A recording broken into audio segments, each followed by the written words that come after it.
Hello again. Okay, so we've been working through the different movements, the forms of the different movements that we expect to find in a multi-movement instrumental work of the classical era, and I'm referring here to this handout, which I've referred to a couple times before, which I sent you via email. And so far we've covered pretty much 90% of it. There's just a couple things that are mentioned in here as sort of exceptions or special cases, which I'm going to start to talk about today. So one thing that we want to remember is that, again, to review, the only difference between a 4-movement work and a 3-movement work generally is that the dance-like movement, the third out of 4 movements, will be missing. Okay? Now, 3-movement works include concertos, certainly, and I'm going to talk specifically about the classical concerto today. And also, most of the time, a piece with the title sonata will have only 3 movements. And the exception to this, the big exception, is Beethoven. So, for example, if we look at Beethoven's 32 piano sonatas, he wrote more sonatas for solo piano than for any other instrument, although he did write, for example, violin sonatas and cello sonatas. The sonatas of Beethoven, maybe about half of them are, I forget the exact number, but about half of them are 4-movement sonatas. So Beethoven is sort of conceiving of the piano sonata as a bigger, more serious piece, perhaps, maybe on the symphonic scale, certainly by the time of his later sonatas, as opposed to the earlier composers, Haydn and Mozart, who pretty much exclusively composed sonatas with either 3 movements or sometimes less than 3. There are some incomplete sonatas, for example, by Mozart that don't even have all 3 movements. But generally, in the earlier classical era, the sonata, which is a piece either for, let's say, solo piano or for violin and piano, or cello and piano, or flute and piano. So most classical sonatas, pieces with that title, were for an instrument plus piano, unless the instrument was piano. Okay, so sonatas, again, tend to be 3-movement works, unless we are talking about, especially Beethoven sonatas. Some of those are 4 movements. All right, now I want to talk a little bit more specifically about concertos today. So the concerto is a type of piece that we were actually introduced to back in the Baroque era. So it's a piece that carries over from the Baroque into the classical era, but as I've said once before, I think, in these lectures, the type of concerto that we're talking about in the classical era is the solo concerto. That is for a solo instrument plus orchestra. And the orchestra is actually sort of in a supporting role, in more of an accompanying role. And the point of a solo concerto is to show off the soloist. So the soloist is given most of the kind of flashier stuff, because that's kind of the whole point. An audience coming to hear a concerto being performed by a soloist, that's really kind of, it's understood, that's what they're interested in, seeing what this soloist, whether it's on piano or violin or any instrument, seeing, what they've got. So the concerto grosso, which is the other type of concerto we talked about in the Baroque era, that's the one that has a small group plus orchestra. That genre does not carry over into the classical era. Right? So if we're talking about a classical era concerto, it's a solo concerto, not a concerto grosso. And remember, when we say solo concerto, we don't mean just an individual instrument and nothing else. It's an individual soloist backed up by an orchestra. That's what we mean by solo concerto. And a concerto in the Baroque era or in the classical era tends to be a 3-movement work. We have a fast movement, a middle movement which is slow, and a final movement which is fast again. So no dance-like movement, no minuet and trio in a concerto. And again, the concerto is designed to be sort of a showpiece. And very often in the classical era, it was composers who composed concertos for themselves to perform, to show off their ability as a performer and not just a composer. So, for example, Mozart composed 27 piano concertos, most of which either he himself premiered, composed for his own performance, or for the performance of his students. Beethoven composed 5 piano concertos. Haydn also composed a number of piano concertos. Haydn was not perhaps quite on the same level as a pianist as Mozart and Beethoven. But he composed piano concertos, and he was probably quite a good pianist, if not quite at that level that Mozart and later Beethoven were at. And that was their favorite solo instrument. So this is another little difference. As we move from the Baroque to the Classical era, back in the Baroque era, I think it's probably safe to say that the most important instrument was the violin, or the violin family, the bowed stringed instruments. Keyboard was certainly important. There's a lot of music for harpsichord, a lot of music for organ, but I would say, on balance, probably violin was the more significant instrument. And many of the great composers of the Baroque era, certainly, like Monteverdi and Corelli and Vivaldi, were string players. Right? Of course, Bach and Handel and Purcell were primarily keyboard players. But as we go into the Classical era, most of the great composers tend to be pianists. Not just keyboard players, but pianists, rather than string players. So Mozart, Beethoven. Now, Mozart actually was an excellent violinist as well, but his first instrument was piano. And so we're going to listen to a Mozart piano concerto in a minute.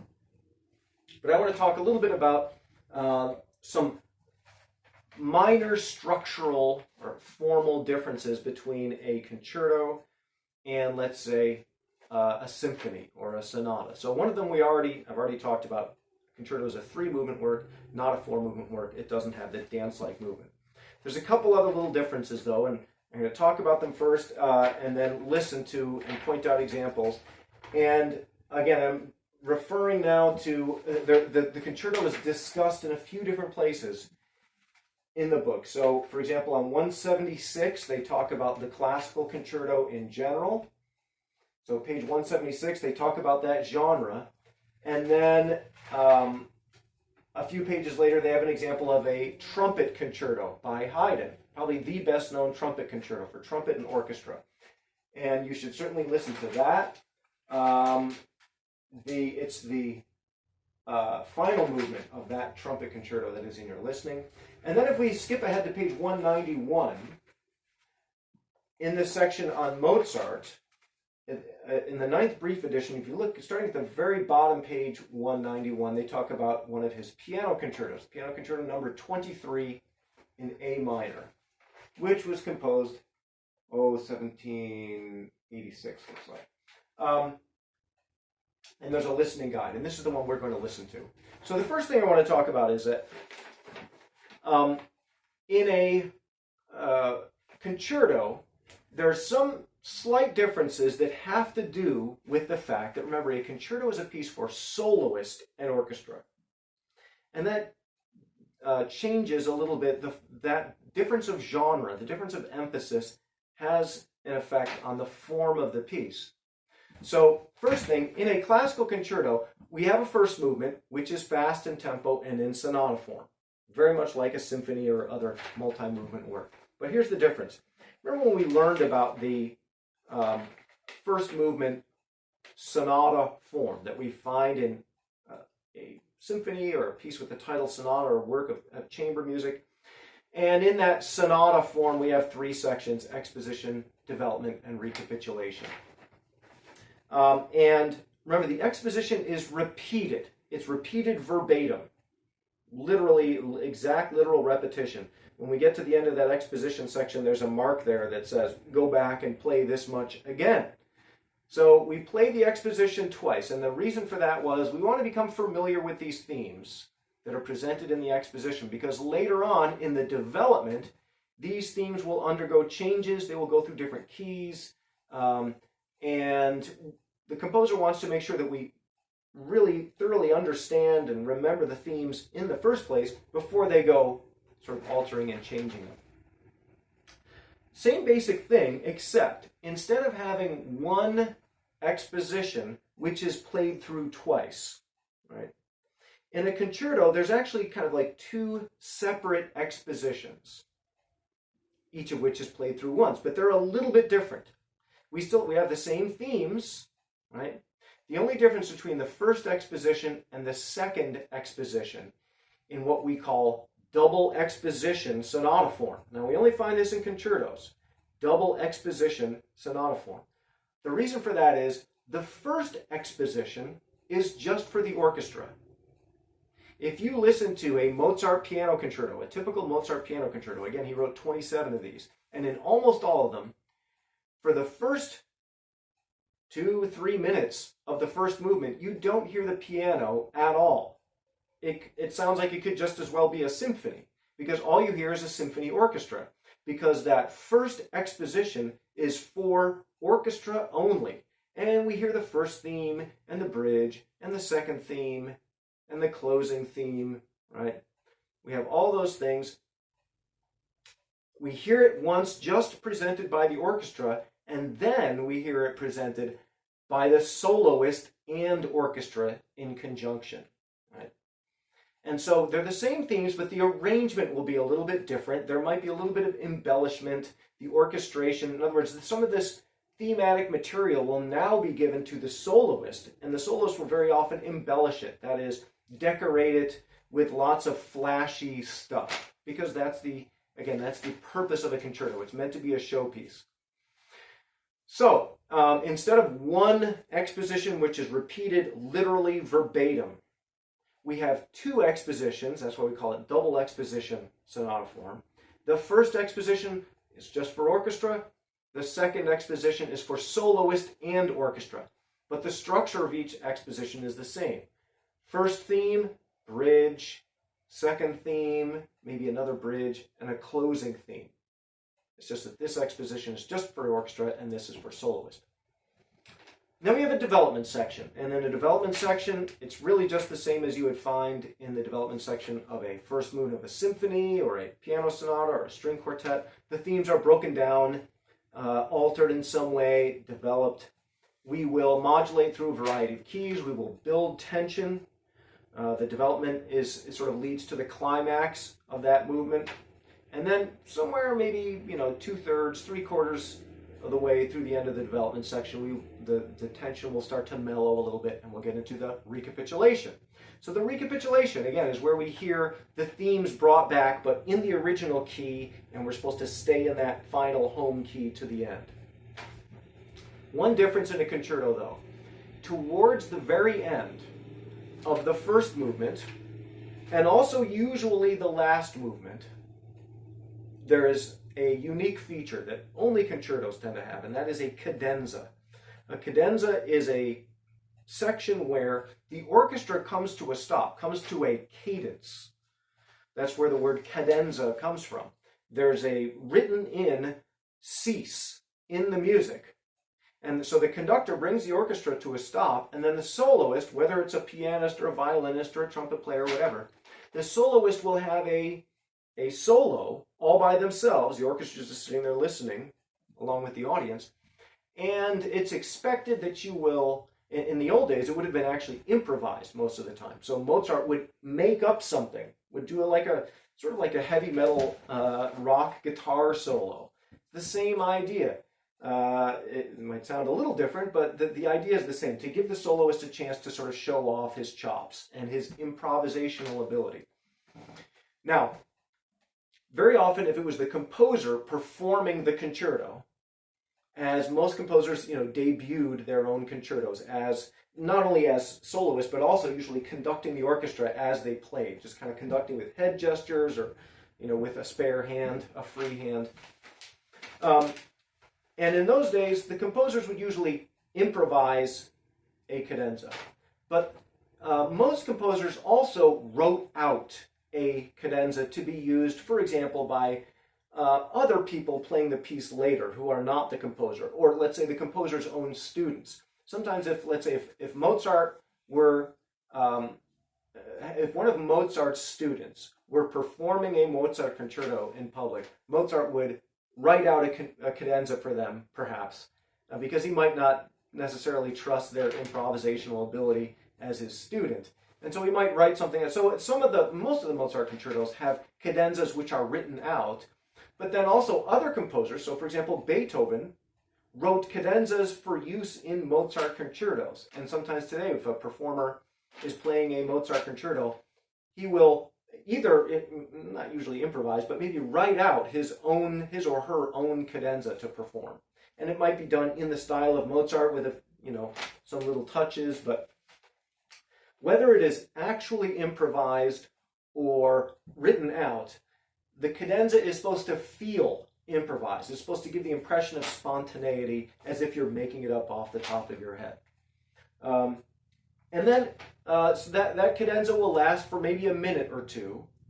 And then toward the end of the cadenza, very often you will hear, especially if it's a piano concerto, you will hear a trill, a alternation between two different tones, usually a step apart, like something like this.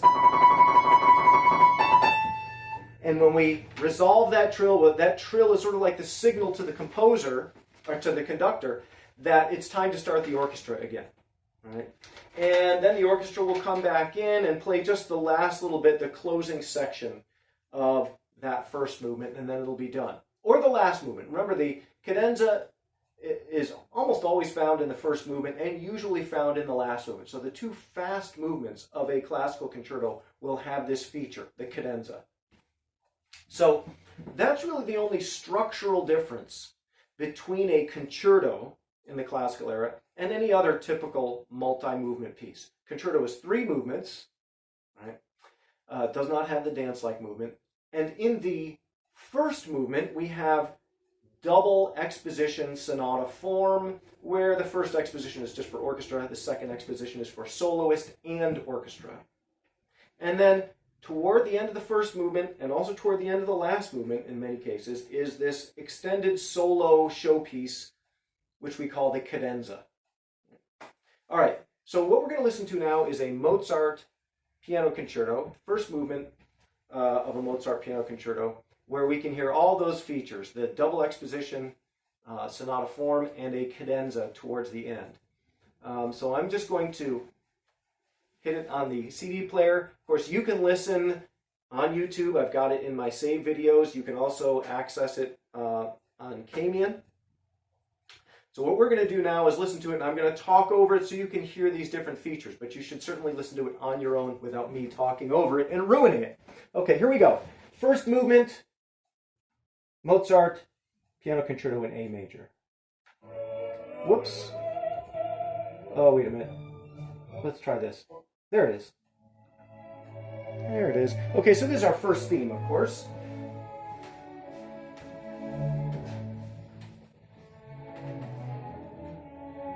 And remember, that first theme is often restated. So here it is again, with a little bit different orchestration. We can hear a little flute and a little oboe or bassoon in there.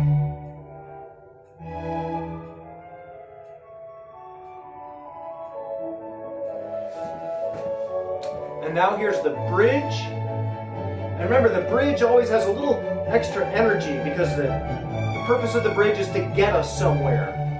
And it sort of motors along, it chugs along towards the second theme. That's the place that we're going. We're going to the domain of theme 2. And we're kind of building up to that right now. This is theme 2. Notice how the mood of theme 2 is a little mellower. It's a little bit more, perhaps, introverted, a little more lyrical, gentler. This is the feminine theme. Here it is again.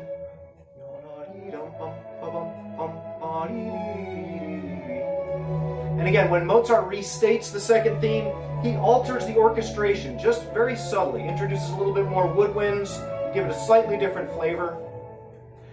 And now we have another bridge. Okay, we've heard that second theme twice. And we have another bridge that's going to take us to the closing section of the exposition.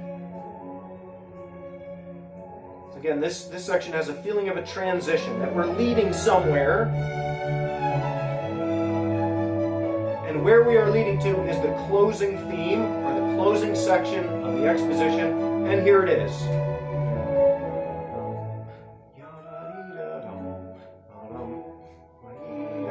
So this is kind of telling us we're at the end of the section now. And now, the soloist the piano. Finally, we hear a piano.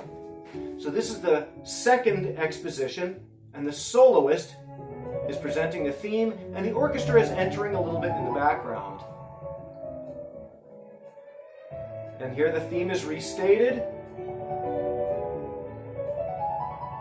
And you can hear the piano is kind of embellishing it, adding like scales. And now we hear the bridge. Remember that bridge theme that kind of chugs along and is propelling us towards the second theme?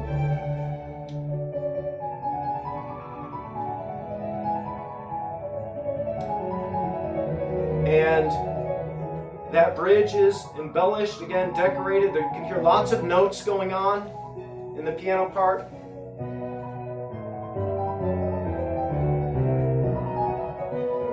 And a little pause. Second theme. This is the same second theme that we heard before, except now the soloist presents it first.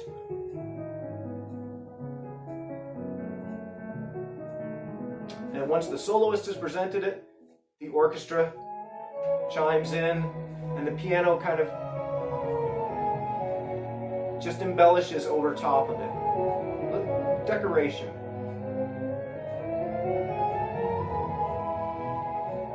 And now this is again our second bridge. This is leading from the second theme to the closing theme. Same material we had before in the first exposition, but now piano and orchestra working together.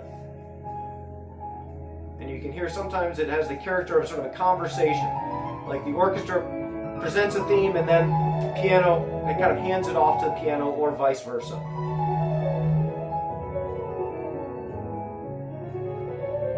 And now we're coming to the closing of the second exposition. Closing section of the second exposition.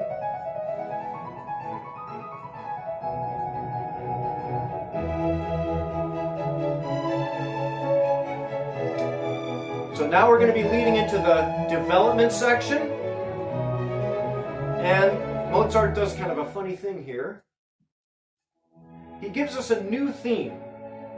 This is not usually done. This is a little peculiarity of this particular concerto, but Mozart is presenting a new theme in the development section. And that theme is restated. And again, if you're following along, the listening guide is pages 192 to 194. And now we start modulating through different keys.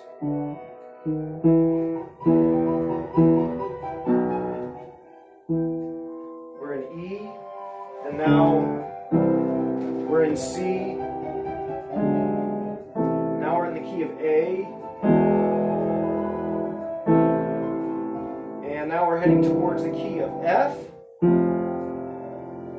And now we're heading towards D. And we have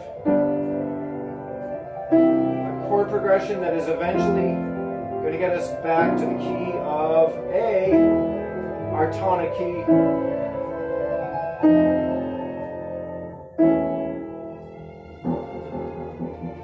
We're sort of, this note is the dominant of A. This is sort of like the last stop. This note is signaling to us that we're about to head back to our home key. We go back and forth. And we prolong the tension of that.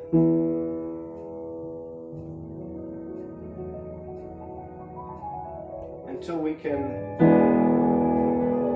come back to the recapitulation coming up. Okay, so now we're back in the key of A major, we're back in the home key, and we're hearing theme 1 again. This is the recapitulation. Recapitulation sounds very similar to the exposition. We're hearing theme 1 restated. The only difference is we're going to stay in the home key. We are not going to venture to other keys because we're in the home stretch now of the first movement. And this is just the first movement of a multi-movement piece. Here's our bridge.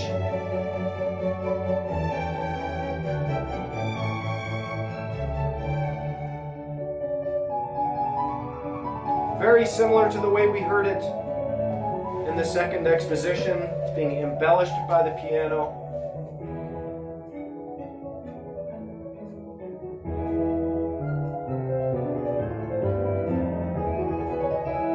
Little pause, and our second theme in the original key, in the home key.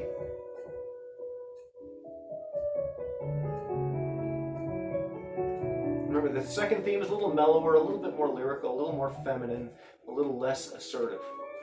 And here it's being restated. It's a little prettier, in other words,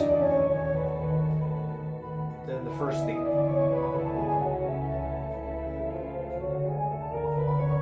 And having heard that second theme, we now have a bridge. Remember, the bridge this time is going to lead us to the closing theme.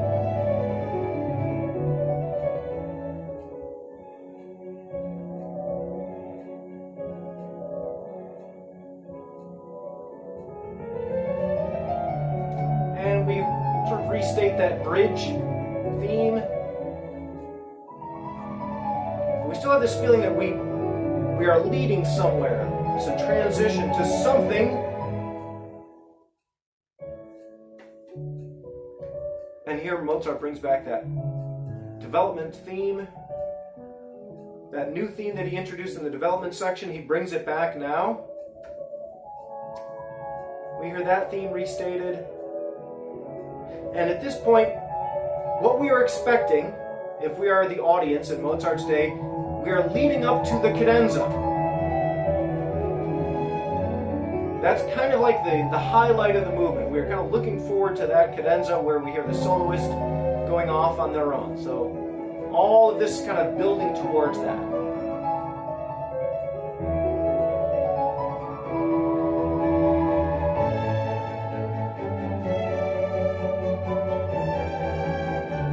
So restatement of the bridge theme. And now we're leading right up to the cadenza. And you'll hear the whole orchestra stop.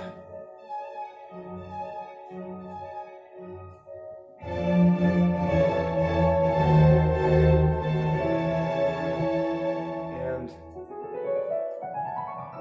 soloist. All by themselves. Now this particular concerto, the cadenza is not that flashy. It's kind of subdued. Some of them are much more elaborate, but you can hear there's some fast scales. There's a lot of sort of stopping and starting as if you're just coming up with this freestyle, kind of improvising. This particular cadenza is written out, but again, the idea is to perform it as if you're making it up on the spot, even if you aren't really. It's supposed to sound inspired and unpredictable and improvised. Now, towards the very end of the cadenza, you will hear this trill going rapidly back and forth. Hear it there? Going back and forth between C sharp and B. Now it's going to go up an octave, and that's a signal to the conductor to bring the orchestra back in. And now they'll play that closing theme, and that's going to end the first movement. So right now we're hearing the closing theme of the recapitulation, and we have a little tiny coda, little concluding section, basically just telling you we're at the end now. So this is the end of the first movement. And then there would be a very beautiful second movement and another, another fast, slow movement, but only the first movement is on that CD, which comes with the book. Now what we'll do next time is, having listened to different individual movements of different works, next time we're going to listen to a multi-movement work from beginning to end, the complete thing, so that you can get kind of like the whole experience.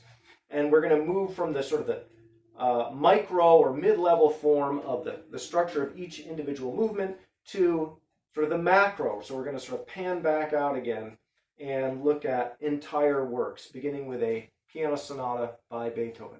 So we'll see you then.